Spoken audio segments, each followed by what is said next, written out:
maybe we should just with that kind of background, just take a first step.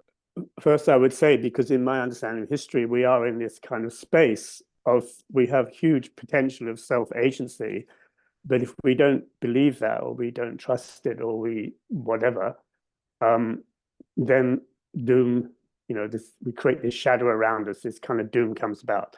And so part of that is to get some understanding of where we are in economic history. I'm going to switch straight into economics, not into the more self-development aspect of these things, because I think it goes with the territory, or rather, I have quite a criticism of a lot of self-development movements, including the Steiner movement. You could focus on self-development hugely and never ever read your balance sheet, or never ever pay attention to finance, and you think you are developing yourself. But I would say it's very doubtful. If you can't, there are quite a lot of anecdotes from Steiner, and one of them was when he uses expression that the fleas are biting, because his audience was becoming very uncomfortable. His audience were wealthy Central Europeans, people who could travel around Europe in the early 20th century. You had to have wealth to do that. And he was giving a lecture, and he said words to the effect, you won't follow me if you don't understand how capital is created, or how the tram that got you here. And with these kind of images, he was moving away from the comfortable people who were just trying to develop themselves in what I would call a kind of self or egotistical way. Many esoteric movements have this appeal. But I think he was also saying something, not necessarily directly, but if you don't go into the world of capital consciously, you will think it's not a spiritual reality, where in fact it is. And so for me, if you really want to develop yourself in a modern way, you have to include in that your own financial literacy, or your own understanding of economic history, your own sense of agency. And so I want to give an initial example of this, because I think for most people, as I say, their economics is given to them not of course, a lot of people go do it in high school, or they go and do business and so on, and they learn all the tropes that are given. The most famous trope in economics is on page 1. Resources are scarce. How do you allocate scarce resources? By the price mechanism. If you don't accept this trope, you're going to have to leave the class, because it's a set of assumptions which are very debatable. Who says resources are scarce? They're scarce relative, I would say, to human greed. So you can't say resources are scarce. You have to say the more greedy we are, the scarcer they get. That's a whole different conversation. But no economics teacher will want you in his classroom or her classroom, because we're all basing this on a big statement. And there's no idea that we're going to share resources. We're going to allocate them, and we're going to do it by a mechanism. So we're not going to sit down and talk about anything. So already in the very foundation of economics, you have this big story, and most people accept this story unconsciously. It comes into their lives through endless talk about supply and demand on news broadcasts, through every business school curriculum, through high school textbooks, through everything they know, whether they've studied economics. Just by being alive today, most people think it's the right thing to drive down price. This is a social achievement. They have no idea the theoretical background of this, whether they don't even consider whether that's true or not. And so a lot of us have this economics by default. And the one image I have up here behind me, I wanted to start this kind of series because it tells an aspect of this story. And I'll just tell you what the story says. I don't know if my pen is pointing to this. The first one, yeah. Yeah. So historically, this is going back to the 9th century, the time when Marxists and other people would say feudalism. And I would say even there, be careful when you wake up to your democratic existence, when you come into the 17th, 18th, 19th century, and you wake up you become conscious and you have a view of how history was, you have to be very careful that your history is not projected backwards on previous stories. This is very dangerous for any historian. It's fundamental methodology. You don't project your version of history backwards in time. It's very difficult to avoid this. But one example is to say, in that time, they were all feudal. They had a kind of low level of understanding. That, you know, if you get into economics, they would all have been savages. And this incredibly pejorative version of history we create. But then, in those days, you would have typically lots of little private economies. This is Steiner's language. The lord and his manor, and he would have his own currency. He would have his own army, maybe. And he was totally responsible for everybody in his economy. And so one has to be very careful not to feudalize that. It's much more important to say, yes, it's possible that a lord and his manor, he was totally responsible. And of course, this is also an agrarian time. So you can't bring in any industrial ideas, any modern democratic, you can't import any of that stuff or say they were kind of stupid or primitive. It's just ridiculous. So these are small economies. And now what you can't see very clearly, as a piece of economics, no single economy can stay small for very long, because on the one hand, it will always have a surplus of goods. You will always grow more cabbages you need. That's part of nature's abundance, not scarcity. And and the red little arrows is showing that the excess goods have to be transferred to someone else, meaning the other person needs the cabbages that I have in excess. He will have something else in excess.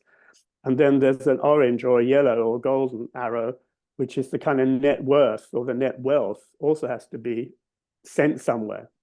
So I'm starting there because that image of a single little economy is it cannot be self-sufficient. It has to find a relationship with all other single economies. This is the 9th century.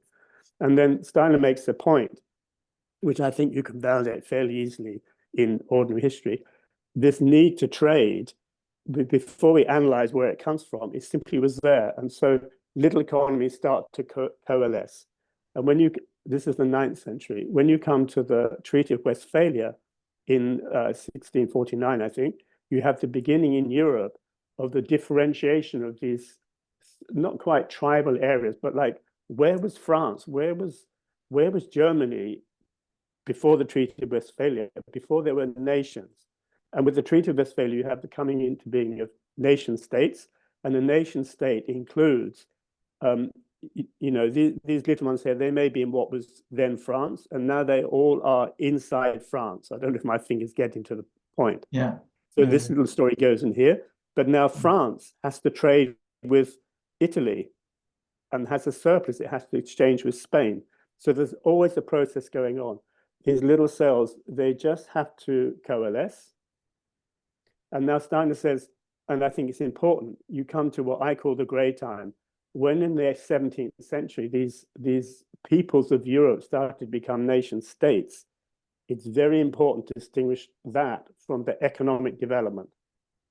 I call this the grey time because it's still, if you go back historically, we can still explore, was that the time when the nation should have had one development, which would be everyone's separate, so to speak, different countries, but the economy would be going on to what I show here, into one world economy, which is the title the starting theme I'm wanting to give, because in this image, these larger circles inside the big one were the other nation states. So that's going into that, and that's going into that.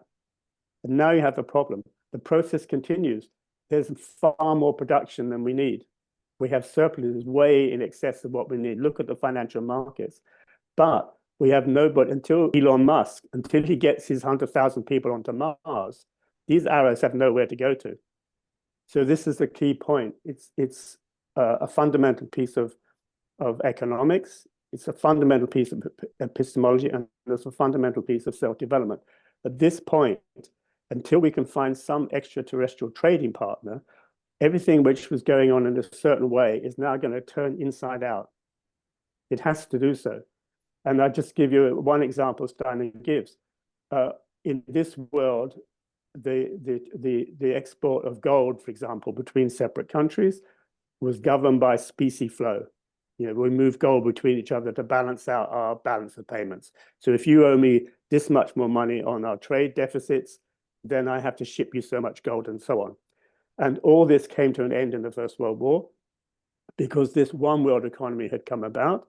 And this is still the case. We still haven't figured out what happens to all these intra economic relationships. Well, one example Steiner says, the balance of payments will become three kinds of money. We're going to come to this later. I just give you one example. It's a hugely important image.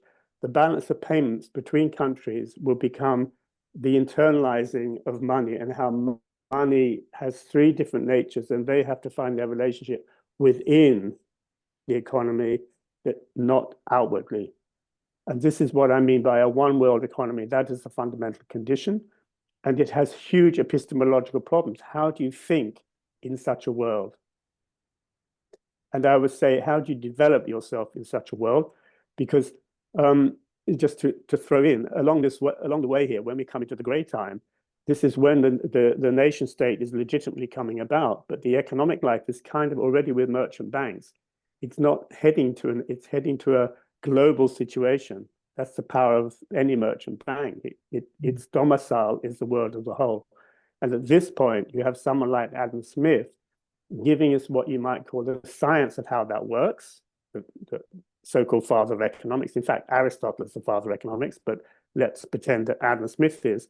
But the economic he's the father of is very narrow, is very of the time, and it's kind of it's a bit strong to say it's the economics of self-centeredness, unashamedly, and unsurprisingly. At that point in our evolution, that's where we're heading. We're very self-centered. Otherwise, we couldn't have our own agency if we didn't become self-centered.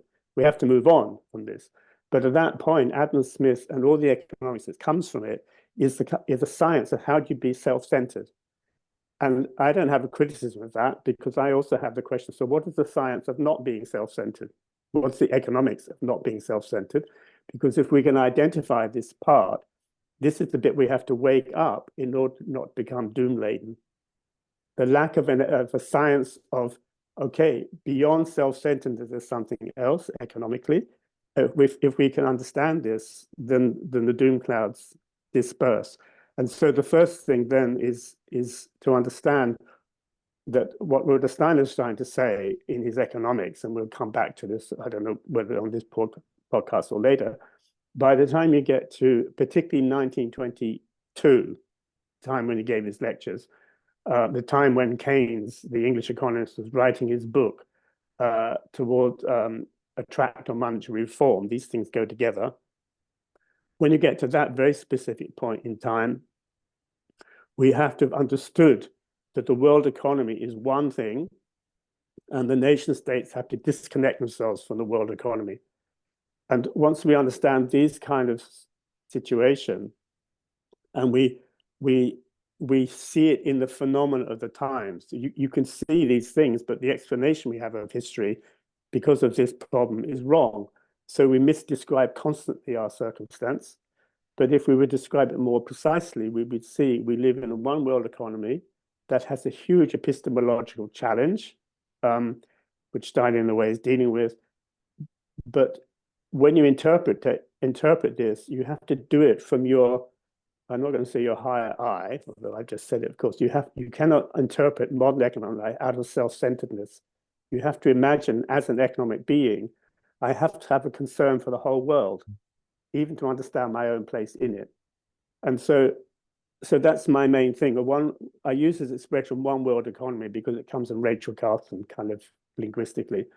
And if we don't have a sense that it's mirroring the place where, as well as being concerned for ourselves, we have to be concerned for the world as a whole. This doesn't deny me any agency, context to my agency. And it's from there that you can begin to understand what Steiner is pointing to. And that is how you disperse the doom-laden clouds. Because once you see this, okay, I just get on with what I have to do. And I make the world match my initiative.